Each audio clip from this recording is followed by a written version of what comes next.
میرے آقا صلی اللہ تعالی علیہ وسلم کی رضا حاصل کرنے کا سب سے آسان طریقہ یہ، امت کی بھلائی کا خیال کرو۔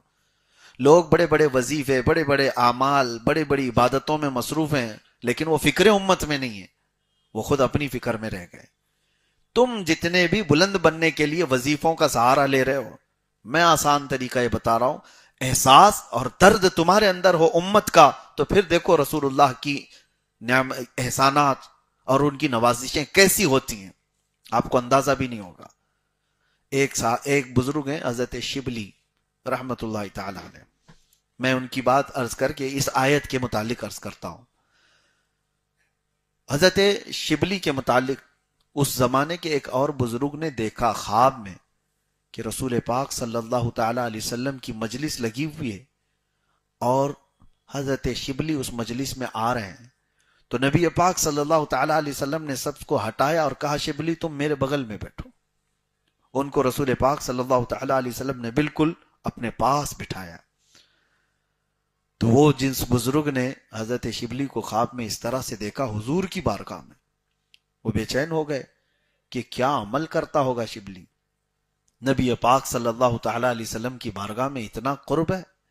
دوسرے دن اٹھے اور دوڑتے ہوئے وہ حضرت شبلی کو تلاش کر کے پہنچے اور جا کر کے ان سے ایک بات پوچھی کہ شبلی مجھے ایک بات بتاؤ، رسول پاک صلی اللہ تعالی علیہ وسلم کی بارگاہ میں تمہارا ایسا مقام ہے؟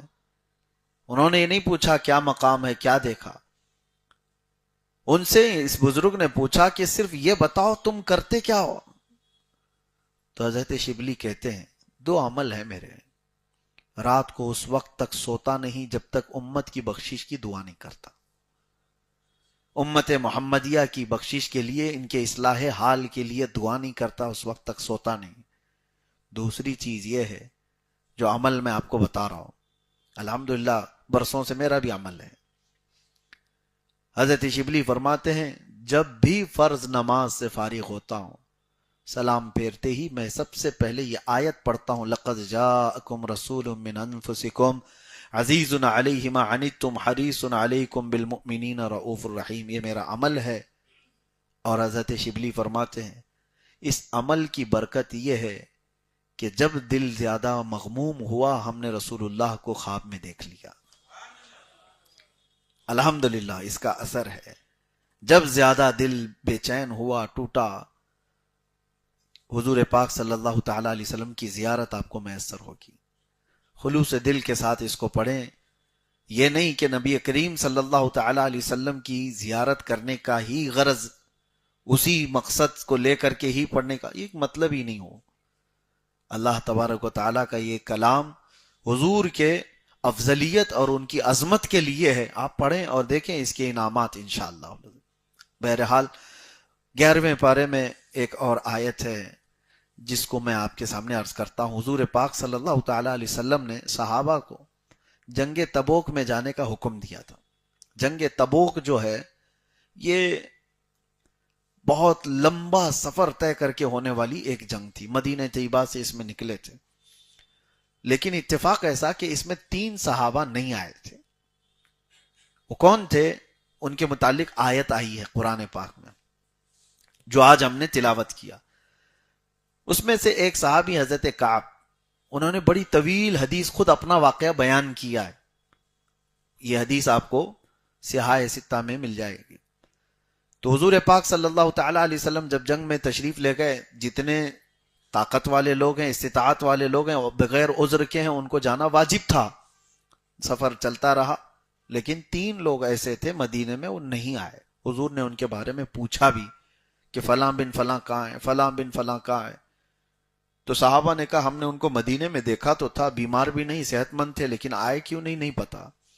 اس کے بعد یہ حضرت کعب کہتے ہیں میری بات یہ تھی کہ ابھی جماعت نکل رہی تھی، صحابہ اکرام جا رہے تھے، سوچا ابھی تو یہ لوگ مدینے کے باہر ہی پہنچے ہیں، جا کر کے میں پا لوں گا، بہت جلدی ہی ان کو پکڑ لوں گا۔ پھر تھوڑا سو گئے، پھر سوچا دوسری منزل پہ پہنچے ہوں گے، وہاں تو میں آسانی سے پہنچ جاؤں گا، تیسری منزل تک پہنچے ہوں گے۔ وہ کرتے کرتے یہ اسی طرح سے وقت گزرتا گیا اور رسول اللہ صلی اللہ تعالی علیہ وسلم صحابہ کے ساتھ سفر پر نکل گئے۔ لمبا سفر ہو گیا. وہ دونوں جو باقی صحابہ ہیں ان کا بھی یہی حال تھا, کوئی عذر تو تھا نہیں, سوچ رہے تھے ابھی جائیں گے ابھی جائیں گے ابھی جائیں گے, نماز کا وقت ہو جائے تو لوگ کرتے ہیں, جماعت میں ابھی تو اتنا ٹائم باقی ہے, ابھی نکلیں گے تب پہنچیں گے, ابھی نکلیں گے تب پہنچیں گے. بہرحال تو حضور پاک صلی اللہ تعالی علیہ وسلم جب واپس آئے جنگ سے تو سب سے پہلے ان 3 لوگوں کو طلب کیا, کہاں ہیں فلاں بن فلاں فلاں بن فلاں. اس میں حضرت کعب جو بیان کرتے ہیں, گھبراہٹ تھی, ڈر تھا کہ ہم تو بغیر عذر کے نہیں گئے, ہیلا بہانہ کر سکتے تھے کہ کچھ نہ کچھ بہانہ کر لیں, بیوی بیمار, گھر کے معاملات کچھ خراب. لیکن حضرت کعب کہتے ہیں حضور پاک صلی اللہ علیہ وسلم نے جیسے ہی پوچھا کہ کعب کس چیز نے تم کو روکا جنگ میں آنے سے, کیوں سفر میں ساتھ نہیں آئے؟ کہتے میں بہانہ بنا سکتا تھا لیکن اس سے میں کیا چھپاؤں جو دل کے حالات کو بھی جانتا ہو. رسول رحمت صلی اللہ تعالی علیہ وسلم کی بارگاہ میں کیا بیان چھپا سکتا ہوں؟ تو پھر انہوں نے صاف صاف بتا دیا, یا رسول اللہ سستی اور کاہلی نے مجھے روک دیا, میں نہیں آ سکا.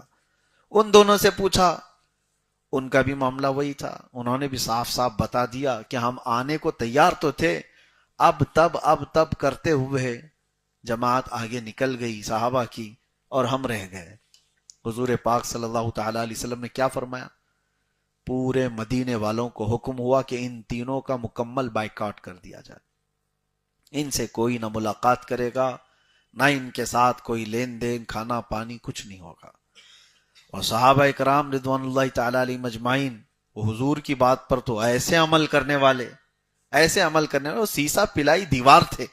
ایک حکم آ جانے پر 50 سال پرانی شراب کے مٹکے توڑ دیے تھے. وہ صحابہ کی بات ہے, حکم آ گیا تو پھر اس کے بعد وہ نہیں دیکھتے.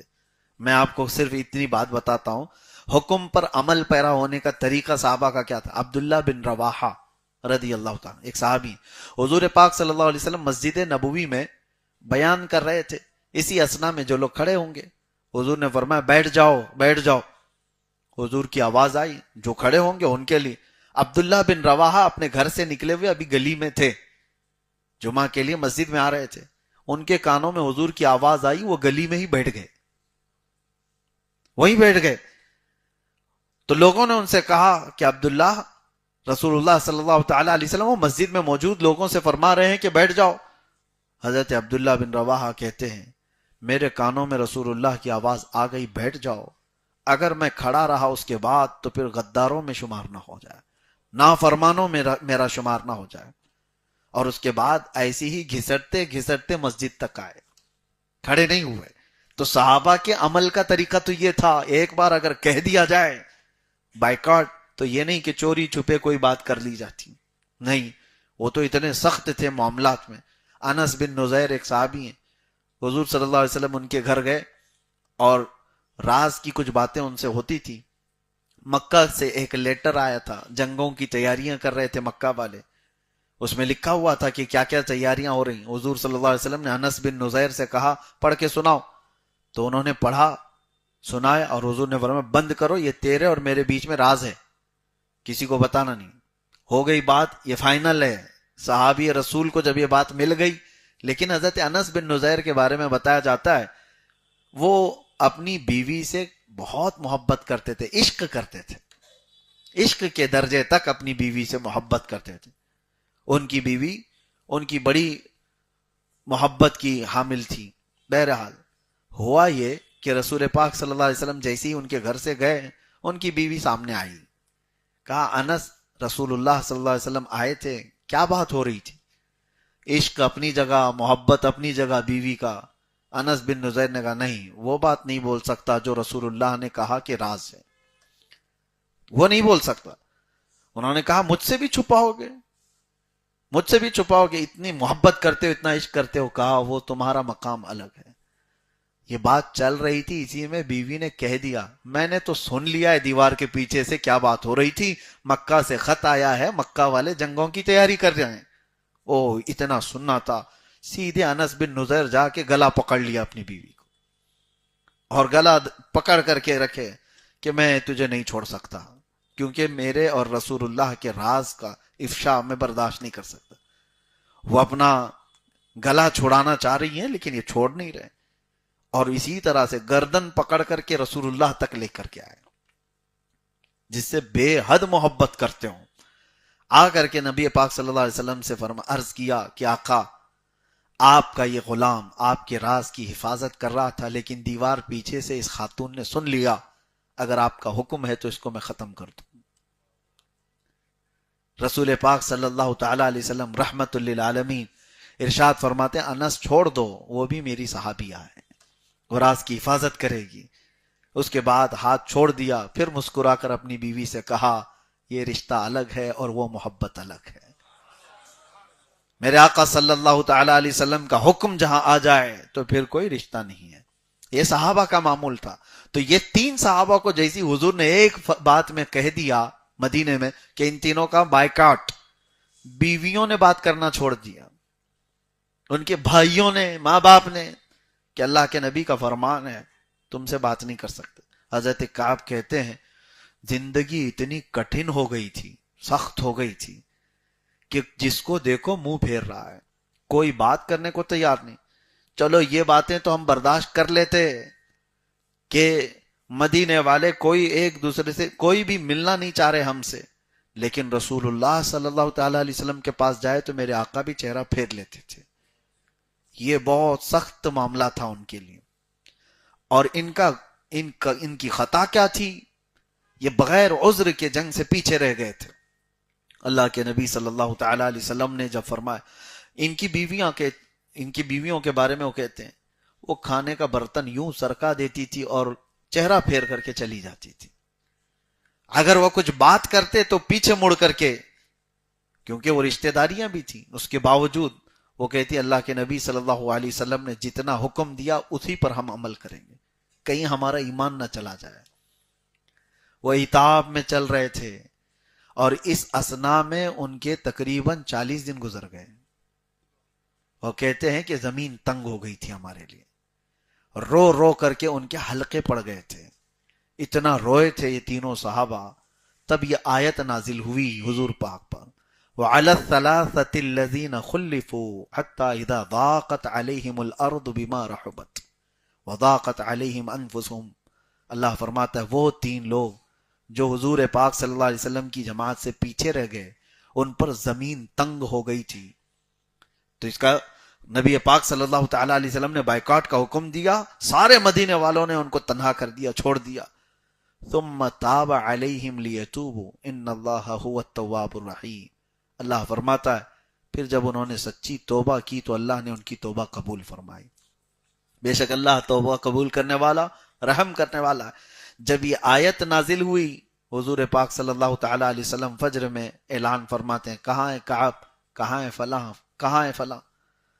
تینوں صحابہ کا نام لیتے ہیں، وہ دوڑے دوڑے آئے اور حضور نے یہ جیسی آیت تلاوت کی، حضرت کعب کہتے ہیں میری زندگی میں ایسی عید کا دن آیا ہی نہیں تھا، ایسی عید کا دن آیا نہیں تھا جیسا مجھے نبی پاک صلی اللہ تعالی علیہ وسلم نے ہماری توبہ کی قبولیت کا مژدہ سنایا تھا۔ تو یہ تین صحابہ، یہاں کہنے کی بات یہ ہے بڑے لوگ تھے صحابہ۔ کچھ لوگ یہ سوچتے ہیں کہ ان کی غلطی کیا تھی، ان کی خطا کیا تھی، اتنا بڑا کیا کر دیا تھا، پیچھے رہ گئے تھے۔ نہیں میرے عزیزو، وہ صحابہ مشعل راہ ہدایت پوری امت کے لیے، وہ ستارے ہیں، ان کی ہلکی سی بھی چیز امت کے لیے بڑی بن سکتی ہے۔ نبی پاک صلی اللہ علیہ وسلم نے وہیں روک دیا تھا کہ تمہارے سے یہ خطا نہ ہو۔ تو بسا اوقات بڑے لوگوں کی چھوٹی غلطی کو بھی پکڑ لینا چاہیے۔ وجہ یہ ہے کہ اگر اس کی غلطی کو ہلکے میں چھوڑ دیا جائے تو بعد کے نیچے والے لوگ، شیخ سعدی رحمت اللہ علیہ فرماتے ہیں اگر بادشاہ آدھے انڈے پر ظلم کو جائز کہہ دے تو رعایا مرغوں کو سیخ پہ چڑھا دے گی۔ ہاں ظاہر سی بات۔ اسی لیے علماء کرام کو، امام حضرات کو کہا گیا ہے کہ اگر تم نفل چھوڑو گے تو یہ مقتدی سنت چھوڑ دیں گے، تم سنت چھوڑو گے تو پھر یہ واجب چھوڑنے پر آ جائیں گے۔ تم اگر حرام چیزوں سے بچنے میں کوئی احتیاط نہیں کرتے تو یہ کفر تک پہنچ جائیں گے۔ اسی لیے علماء ذوی الاحترام کو، مبلغین اسلام کو، دعات کو یہ کہا گیا ہے مکروہ چیزوں سے بھی بچو۔ حدیث جو راویان حدیث روایت لیتے تھے میں آپ کو بتاؤں کسی ایسے محدث کے پاس وہ جاتے نہیں تھے جو مذاق میں بھی کبھی جھوٹ کہا ہو. مذاق میں بھی.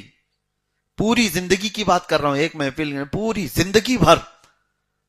اس کی وجہ کیا ہے؟ ان کی چھوٹی سی بھی بات کو امت کے لیے بہت بڑا بنایا جا سکتا ہے.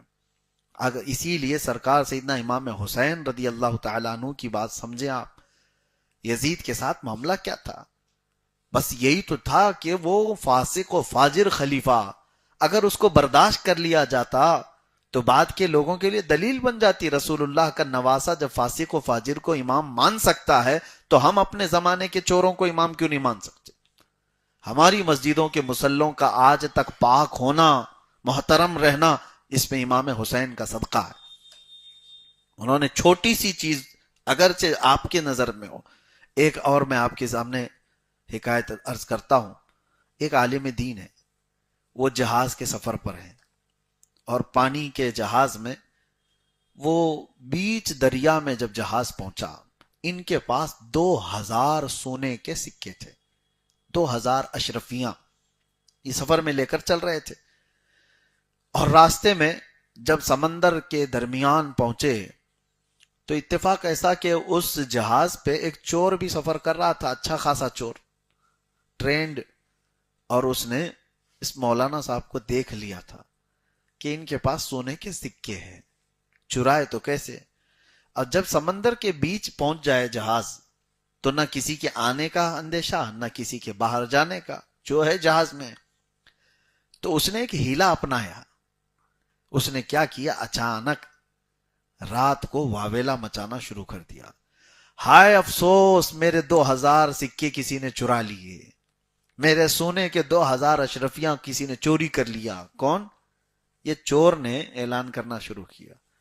اور اتنا رویا کہ سارے لوگ اس کو آ کر کے تسلی دینے لگے. پھر جو لیڈر تھا اس سے کہا گیا کہ دیکھو اس غریب کے کسی نے 2000 سکے چوری کر لی.